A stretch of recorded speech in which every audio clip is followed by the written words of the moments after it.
Happy Halloween, everyone. Unless you're not watching this on Halloween. In that case, why don't you have notifications turned on? Sorry, this is supposed to be a scary video. That's better. So how many of you guys believe in ghosts? A 2012 study showed that around 45% of people believed in the supernatural. Of course, that poll is 6 years old and it only had 1,000 voters, but it begs the question, why do people believe in the supernatural even if there's no sufficient evidence of any of it being real? Well, the thing is, there actually is a lot of evidence to support ghosts being real, but I'm not here to make decisions for you. You choose what you want to believe. Growing up, I was obsessed with the paranormal. I would watch TV shows like Ghost Hunters, Finding Bigfoot, and the one that I watched the most and still watch to this day, Ghost Adventures. But it wasn't just TV shows. I would spend hours on YouTube trying to find any sort of video evidence to prove that ghosts are real. And it made me find some weird shit. It was 2009, YouTube was barely 3 years old. People were just putting random on the site for no real reason. Not to mention the amount of jump scares I had to put myself through. Now, I'm not saying that if I think I see a shadow move, or I hear a voice when I'm home alone, I'll immediately grab my Bible and holy water and start spraying my house like a college girl at a frat party while screaming some backwards Latin to rid demons in my house. Most of the time, I'll try to think of some logical explanation for everything. That light on the wall could have easily been a car's headlights driving by. The voice I heard could have been in my head and I'm actually schizophrenic. And this is how I'm finding out. Whatever the scenario, I always try to find a logical reason. But sometimes, logic doesn't really fit the scenario. Back when I was younger, I fully believed that my house was haunted. And I know that most kids think something like that while they're growing up. But I had some interesting things happen that led me to believe it. The first thing I can remember was when I was around 4 years old. My sister and I were watching TV, and we both went to the kitchen to get a drink. And when I got there, I realized that I forgot my cup. And right when I realized that, I heard my cup in the other room being thrown on the ground and hitting the floor. The cup was plastic, so luckily nothing was broken, but it still doesn't make any sense. The room was completely empty, my sister and I both saw it happen, there was no open windows, and the cup was still like a quarter full, so wind couldn't have knocked it over unless there was a tornado going on outside. It's been over 15 years, and I still think about this a lot. Something that happened in my house more recently honestly made me feel as though I was losing my mind. One night I was lying down in my living room watching TV, and when I decided to go upstairs, I realized I forgot my pillow. I know, first the cup and now the pillow.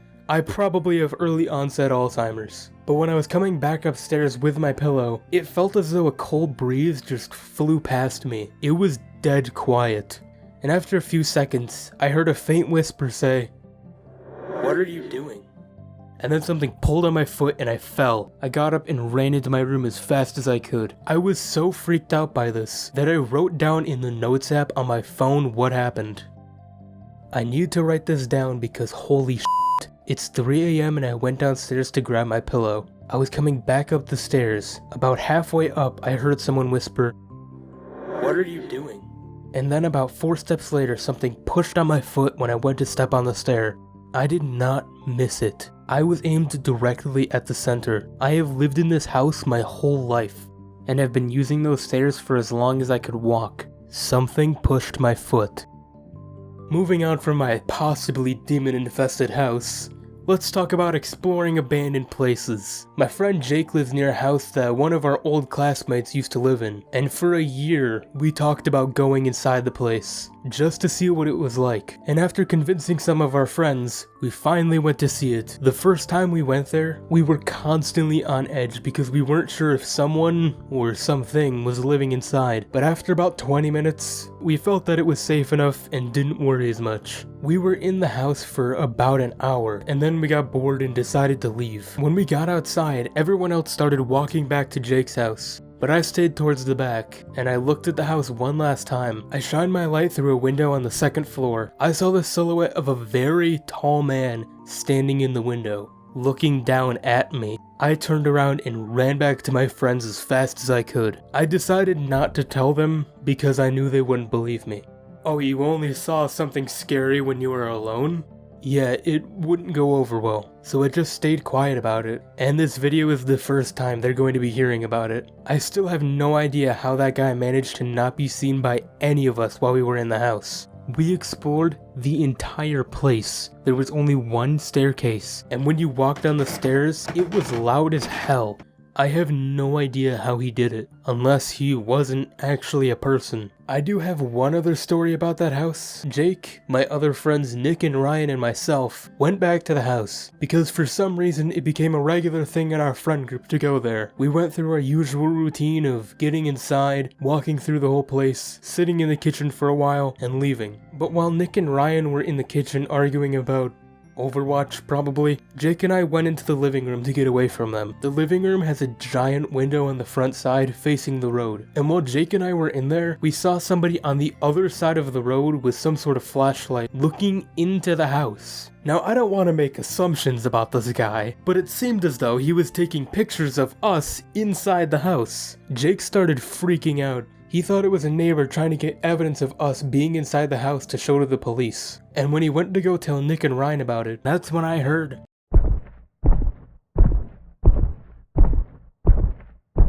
heavy footsteps on the second floor. That's when I decided that we needed to leave immediately. We ran outside, and when we got to the front of the house, the guy with the light was gone.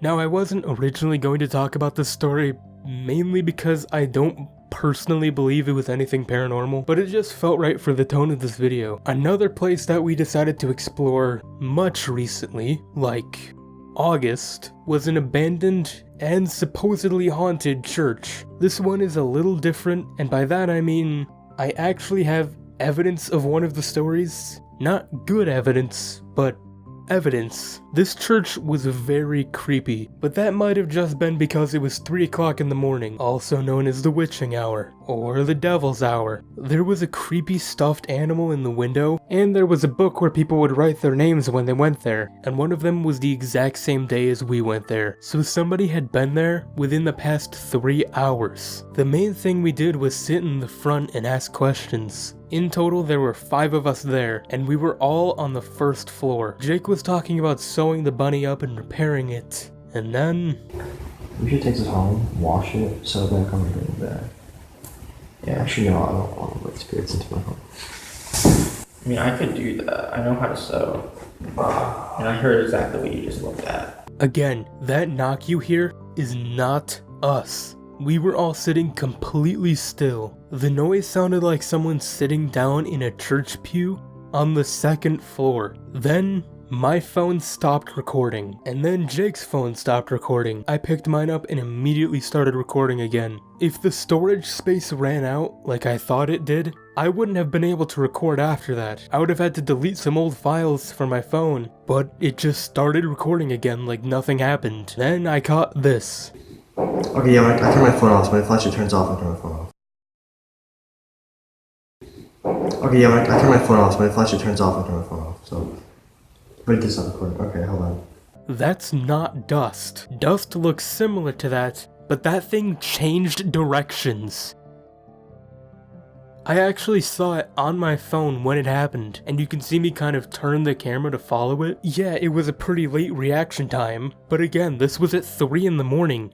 I was very tired. The last time we went to that church, we were only there for about 10 minutes until another car pulled into the driveway and parked there with nobody getting out. Something I forgot to mention was that the first time we were there, the exact same thing happened, but one of our friends was still in the car and he had to hide in order to not be seen. But this time we were all in the church. After about 5 minutes, they just left, and we ran back to the car and sped out of there as fast as we could. I don't know if I'm gonna get in legal trouble for this, but when we were on the main road outside the church, the sheriff's police cruiser sped past us towards the church. So that was something that happened. And I think I'll end the video there. I could talk for hours about experiences I've had, but this video is getting too long anyway. And there's always next year. Happy Halloween, everyone. Make sure to stay safe tonight. And remember, sometimes the most terrifying things in this world are the ones that you can't see.